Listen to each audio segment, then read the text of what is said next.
Tout le monde l'avait vu passer. Dans sa robe blanche, avec ses diamants qui brillaient plus fort que le soleil de Dubaï. La vidéo de son mariage avait fait 12 millions de vues en 24 heures. Et tout le monde disait la même chose. Elle a gagné à la loterie de la vie. Mariée à l'homme le plus riche de Dubaï. Le genre de type qui achète un yacht, pour le garer dans sa piscine. Le genre de type qui ne parle même plus en millions. Mais elle s'appelait Kémy. Une fille de Lagos, partie avec un sac en plastique et un rêve mal repassé. Et ce jour-là, elle croyait que son rêve venait enfin d'arriver.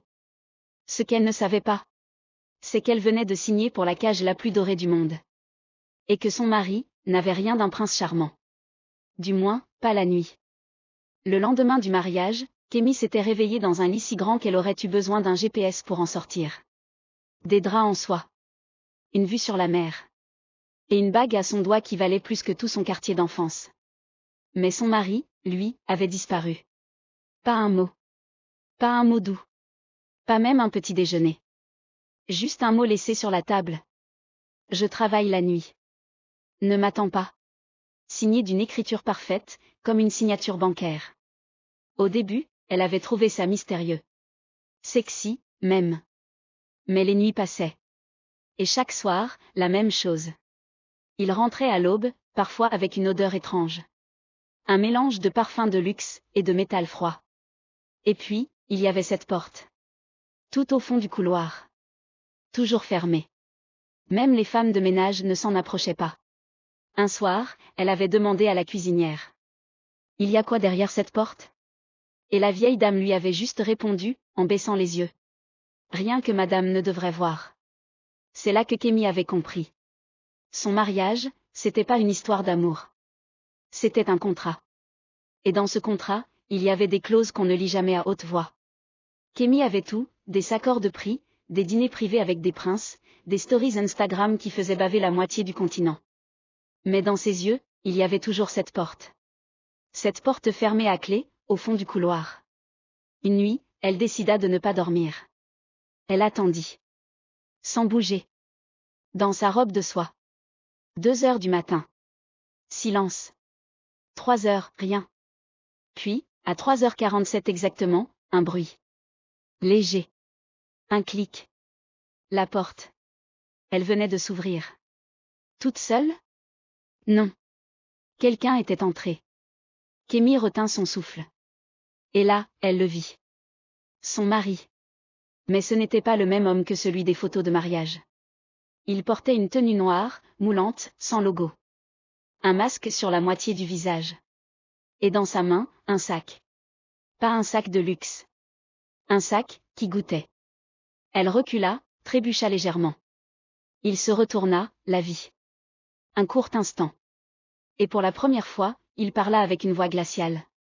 Tu n'étais pas censé être réveillée. Un frisson la traversa. Mais fidèle à elle-même, elle répliqua, avec un demi-sourire. Tu sais, t'es encore plus sexy quand t'as l'air d'un tueur. Il la fixa. Longtemps. Puis, lentement, il dit. Tu vas devoir choisir, Kémy. Fermer les yeux, ou découvrir ce que tu n'es pas prête à voir. Kémy n'avait jamais été du genre à fermer les yeux.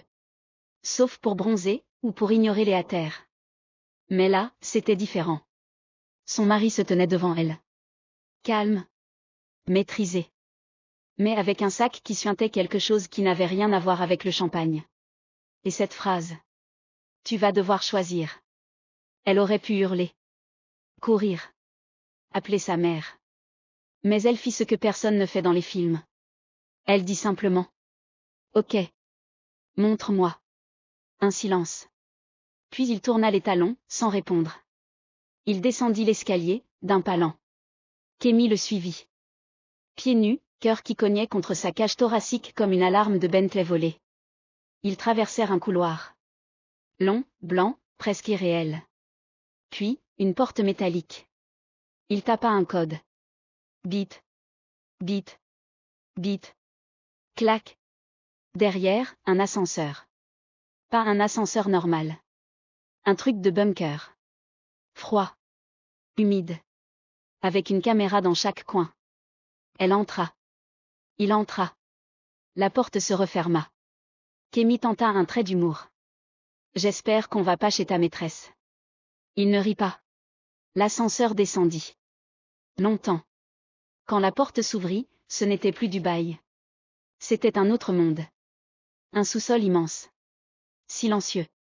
Rempli de casiers. D'écrans. Et de corps endormis. Pas morts. Pas vivants. Juste suspendus. Comme en veille. Kémy faillit tomber à la renverse. Et son mari, toujours calme, murmura. Voilà ce que j'ai construit. Voilà ce que j'entretiens. Kémy avait déjà vu des choses étranges dans sa vie. Des influenceuses qui pleuraient parce qu'on leur avait livré un sac Chanel rose au lieu de rose poudré. Des milliardaires qui juraient avoir tout fait tout seuls, mais qui confondaient PDF et Wi-Fi. Mais ça. Non. Jamais. Décor. Aligné. Jeune. Beau. Figé. Hommes, femmes, tous noirs. Comme si le temps s'était arrêté sur leur peau parfaite. Elle avança, un pas après l'autre, jusqu'à l'un des caissons. Une jeune fille. Pas plus de 25 ans. Des mèches blondes. Un collier en diamant. Un sourire figé. Comme un selfie éternel. Kémy chuchota, presque pour elle-même. C'est quoi ça, une morgue de mannequins? Son mari ne sourit toujours pas. Il répondit d'une voix grave, presque triste. C'est l'envers du luxe. Ceux qu'on épuise, qu'on presse, puis qu'on range. Des gens qu'on transforme en vitrine. Et quand ils craquent, on les met là. En pause. En attente. Kémy recula d'un pas. Tu veux dire que, ce sont des vrais gens? Vivants? Il hocha la tête. Ils l'étaient. Certains se réveillent. D'autres, non. Ça dépend. De leur utilité. De leur beauté. De leur silence. Kémy sentit une nausée monter. Tout son corps criait, cours. Mais une partie d'elle voulait comprendre. Et moi? Je suis où, dans tout ça? Il la fixa, pour la première fois avec un regard humain. Toi, Kémy, t'es la seule qui a le choix. Kémy ne disait plus rien. Elle regardait autour d'elle, ce couloir froid, rempli de corps parfaits. Le luxe avait une odeur. Pas celle du parfum. Celle du plastique neuf. Du contrôle. Et du silence. Elle chuchota, comme si elle avait peur de réveiller un fantôme. Pourquoi moi? Pourquoi tu m'as choisi? Il haussa les épaules. Parce que t'étais différente. T'avais encore des failles. Des questions. Un peu de colère. Et surtout, t'étais encore vivante. Kémy le fixa, les bras croisés, comme une prof de philo face à un élève mytho. T'es en train de me dire que toutes ces filles, ces gars, ils ont juste trop bien joué leur rôle, c'est ça? Trop d'obéissance, trop de beauté, et paf, frigo? Il sourit enfin. Pas mal résumé.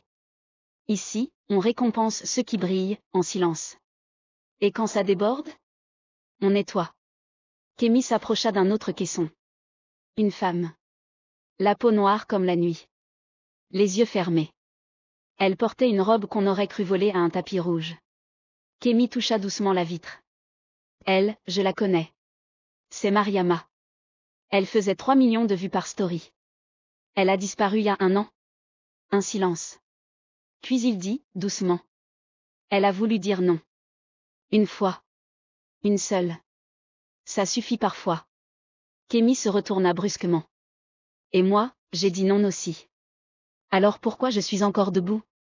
Il la regarda, et s'approcha. Parce que t'as pas encore décidé si tu voulais rester libre, ou devenir éternel. Un silence pesant. Puis il ajouta. C'est ce que je t'offre, Kémy. Un dernier choix. Après, c'est plus toi qui décides. Kémy recula. Tu veux que je signe quoi encore? Une vie? Une mort? Un contrat d'ambassadrice de l'enfer? Il sortit un petit boîtier noir. À l'intérieur, un téléphone dernier cri. Ce téléphone, il est déjà connecté à tous les comptes que tu rêves d'avoir. Il suffit de dire oui. Et tout recommence. Mieux. Plus haut. Plus fort. Kémy le regarda, puis regarda le téléphone. Elle tendit la main. Et stop. Elle s'arrêta à quelques centimètres. Dis-moi juste un truc. Si je prends ce téléphone, je finis où, à la fin? Dans une villa à Dubaï? Ou dans un frigo, comme eux? Il répondit sans hésiter. Les deux, Kémy. Toujours les deux. Kémy fixa l'homme. Puis le téléphone. Un silence long, épais. Même le couloir semblait retenir son souffle. Et soudain, elle rit. Un rire sec, nerveux, presque triste. Donc en gros, j'ai le choix entre mourir pauvre ou mourir célèbre?